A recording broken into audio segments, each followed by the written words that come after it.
Mah, Berham pikir-pikir, jadi manusia itu yang paling sulit adalah memilih. Oh benar, proses itu tidak seperti membalikkan telapak tangan, harus dilatih.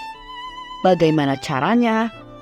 Pengenalan akan Tuhan membuat orang percaya memiliki arah yang benar dalam menentukan pilihan yang berkenan kepada Tuhan. Terpujilah Tuhan yang dengan hikmat-Nya menuntun setiap kita untuk memilih yang benar dalam membandingkan segala sesuatu. Hari ini kita akan melihat bagaimana Tuhan Yesus menyiapkan murid-muridnya untuk memberikan jawaban yang tepat tentang siapa Dia. Bukan berdasar pandangan atau pilihan orang banyak, tetapi jawaban personal, di mana salah seorang murid Yesus memberikan jawaban yang sesuai isi hati Tuhan. Ayo kita perhatikan. Adik-adik, sebelum kita belajar firman Tuhan dan berpetualang di dalam kerajaan Allah, mari kita berdoa. Bapa di surga, kami bersyukur, kami berterima kasih, kami boleh belajar firman-Mu, dan kami mohon belas kasihan Tuhan, kiranya Engkau yang membuka hati kami, agar kami mempunyai pengertian yang benar akan firman Tuhan. Berkatilah setiap kami ya Tuhan. Dalam nama Tuhan Yesus kami berdoa. Amin. Adik-adik, orang banyak dan tua-tua Yahudi tidak mengenal siapakah Tuhan Yesus itu.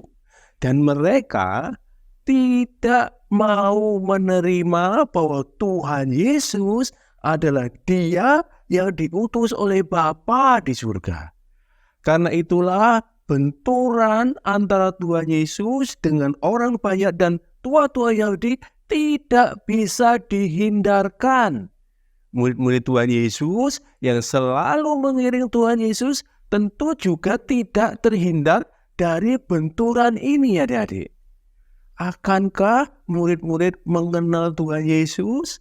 Akankah murid-murid mengenal panggilan Tuhan Yesus? Nah, Tuhan Yesus harus mempersiapkan diri dan menyiapkan mereka untuk kondisi itu. Pada waktu itu, mereka, yaitu Tuhan Yesus dan murid-muridnya, sampai ke sebuah daerah yang bernama Kaisarea Filipi. Tidak ada orang lain, hanya Tuhan Yesus dan murid-muridnya pada waktu itu. Waktu itu adalah waktu yang kemudian digunakan oleh Tuhan Yesus untuk menyiapkan murid-muridnya. Dengan bagaimana?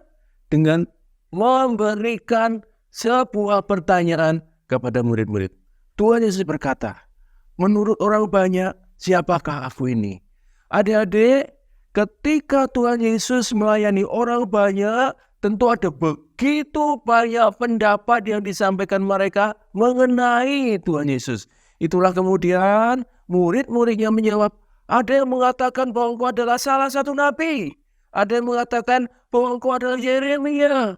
Oh bukan, engkau adalah Elia yang ditunggu-tunggu itu. Itulah pendapat dari banyak orang adik-adik. Tahukah kalian bahwa pada waktu itu ada seorang raja yang juga mempunyai pendapatnya sendiri tentang Tuhan Yesus. Siapakah raja itu?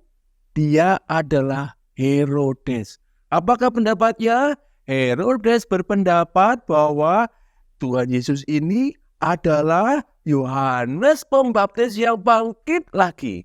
Memang Herodes inilah yang membunuh Yohanes Pembaptis karena Yohanes Pembaptis mengkritik Herodes karena melakukan sebuah dosa.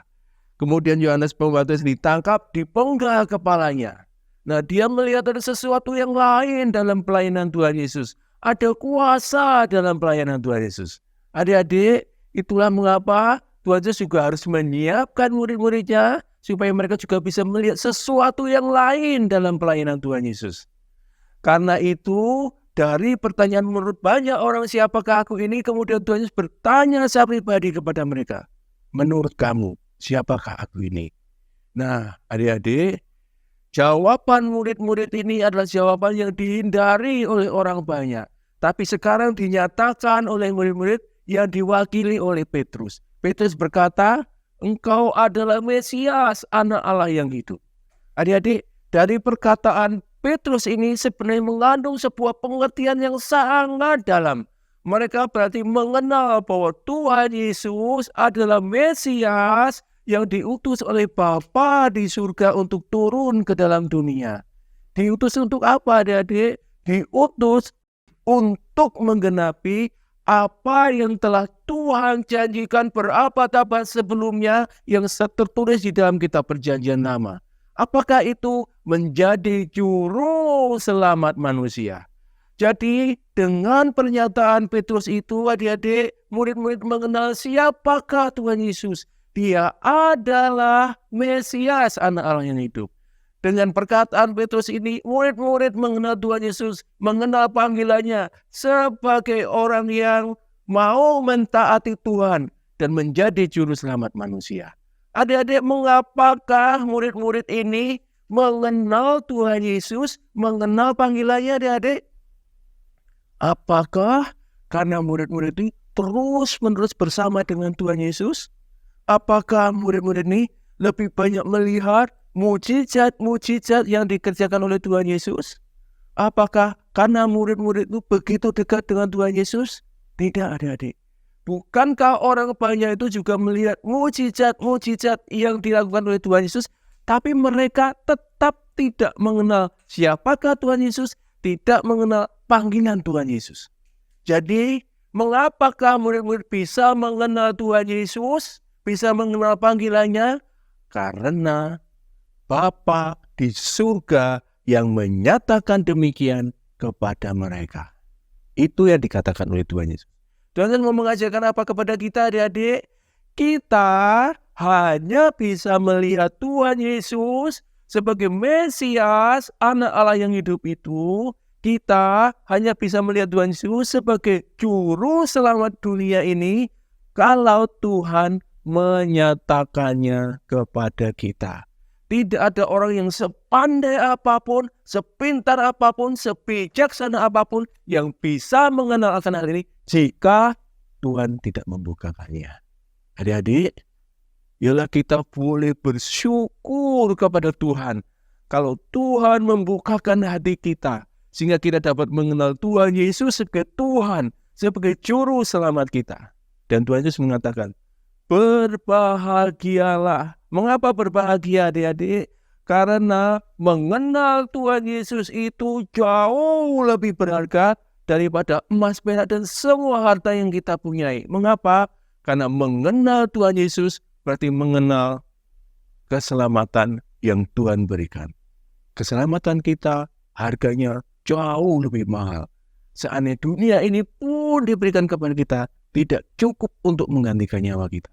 Berbahagialah. Adik-adik, di dalam kehidupan kita, biarlah kita mendapatkan penghiburan di dalam Tuhan ketika kita mengenal Tuhan Yesus sebagai Tuhan dan Juru Selamat kita. Kiranya pembelajaran firman Tuhan ini memberkati kita semua, membuat kita bersyukur, membuat kita bersukacita di dalam Tuhan. Amin. Mari kita berdoa. Bapa di surga, kami bersyukur karena Engkau berkenan menyatakan kepada kami bahwa Tuhan Yesus adalah Tuhan dan Juru Selamat kami. Tuhan, kami membuka hati kami agar Tuhan Yesus bertata dalam hidup kami, menjadi Tuhan, menjadi Raja, menjadi Allah yang berdaulat, menjadi Juru Selamat kami ya Tuhan. Dan tolonglah kami untuk boleh menjadi saluran berkat sehingga banyak orang mengenal Tuhan Yesus sebagai Tuhan dan Juru Selamat. Terima kasih Bapa di surga. Dalam nama Tuhan Yesus kami berdoa. Amin.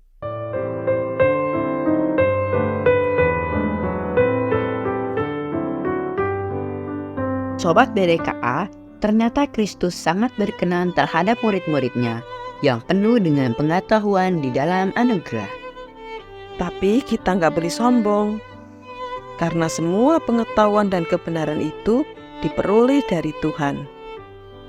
Bapa di sorgalah yang harus membuka hati anaknya, Sehingga kita dapat melihat dengan iman.